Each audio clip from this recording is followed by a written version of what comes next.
Chapter 268 of JJK. We got 3 more after this. We got the end of the Yuji Sukuna dynamic, one of the best things to take place on Shonen Jump for years.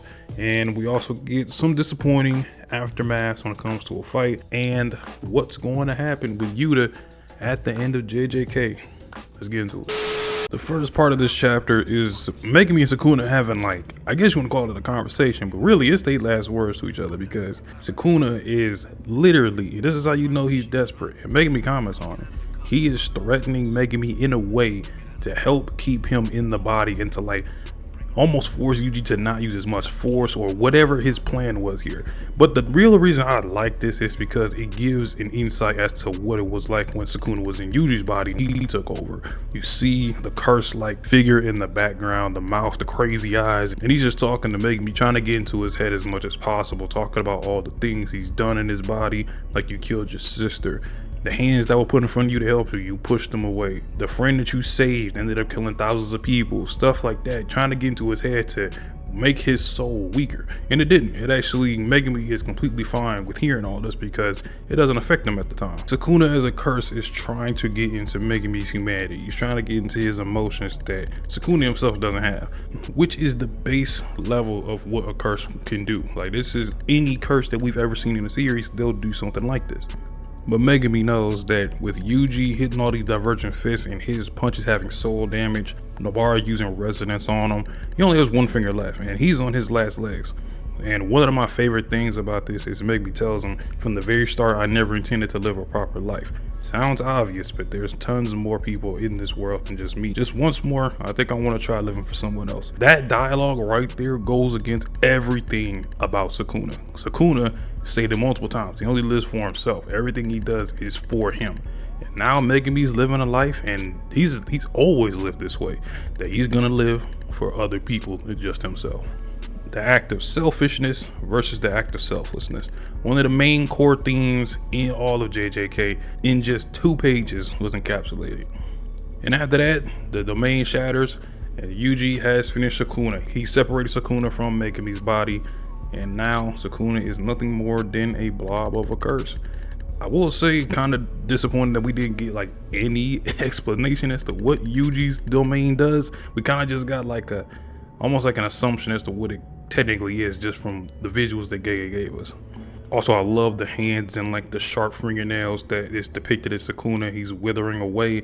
Like this is almost like not necessarily his true curse form, but this is what he would look like in his purest form at least. And now we get to Yuji and Sukuna's final act as a dynamic in the series, antagonist versus protagonist. The one thing I liked about this whole thing is that it stayed true to the characters of both Yuji and Sukuna, and is that Yuji is turning into what he originally was in the beginning. He ventured off into being a cog in a whole system of trying to end curses, and now obviously he's changed and he knows what he needs to be in order to be that. He's going to be the one that ends the whole thing about curses. And Sukuna is a curse through and through till the end. Even in his weakest state, his most vulnerable, his most honestly pathetic looking state, Sukuna is not changing for anyone. Because even when Yuji talks about how him and Sukuna are the same, they were both born into a world shouldering curses, and that Sukuna really was kind of just born and turned it into a monster. Like, this is what he was destined to become. And looking at how he talked about the way he was born, I mean, that's kind of the way it was. And for Yuji, his Gramps talked about, obviously, at the very beginning of the story, save as many people as you can with that power that you have. And they both never strayed away from those curses that they were given. So Yuji even offers for Sukuna to join back into his body. Even if Sukuna is not going to be accepted by anyone, he's going to be feared by everyone, Yuji will be the one to at least be there with him to contain anything that he tries to do. But of course, Sukuna, in the best fashion that he can, as he withers away being exercised, he tells Yuji, I'm impressed you take this far so far. Itadori Yuji, finally acknowledging him, don't underestimate me, I'm a curse. The end to one of the greatest dynamics in shonen history, easily one of the best. To me, I think it's the best depiction of the inner demon trope, and it was done from start to finish perfectly in my eyes. Now, as far as Hakari no Rame, I mean, I've talked about it before. didn't go how I wanted it to. I at least wanted some sort of fight, even if it went to a stalemate, because obviously Hikari is stall merchant sometimes. I mean, Jackpot is there just so he can heal and just never die. And you got Urame, who's output like crazy, ice naturally just takes a long time to kill someone. So I don't know. What we got is what we got. They ended the fight. Pretty much Urame is done. She notices Sukuna is dead, exercised, so there's no point in her even being here. So like normal, they just killed themselves. They just offed themselves, and that's it. At least Hikari was acknowledged by a strong air sorcerer, I guess, but this is one of the L's in this ending, unfortunately. The Shinjuku showdown is over, and we get a flash forward to Megumi. Looks like he's waking up from a rest, and he's got new scars over his face where the Sukuna markings were. Everybody has scars now, so that's pretty cool visually. And it's funny that they tried to play a prank of saying the bar is alive. Same thing that they did for Yuji with Gojo right before the Goodwill Exchange arc. And this is some slice of life moments we get between the trio. The OG trio is back. And it's almost bittersweet that we get this, because they're all back together finally for the first time since, I can't even remember. I think it's like right after Shibuya is the last time they've been together, at least within the story. As far as them being on the same page, it's been since like chapter 60, 70 something. It's been a minute. But having Nobara back in the story and her dialogue is just, man, you missed her, because out of everybody, she definitely had one of the more standout personalities that was kind of missed when everything was all grim, serious. She kind of had that just savage but also like very girlish demeanor that no one really carried.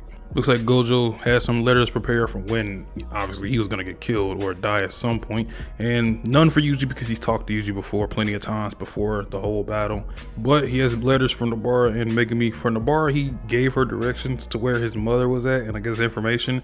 I don't recall her ever looking for information regarding her mother. Kind of odd, kind of random, but I mean, I guess at least he was looking out for at least her family.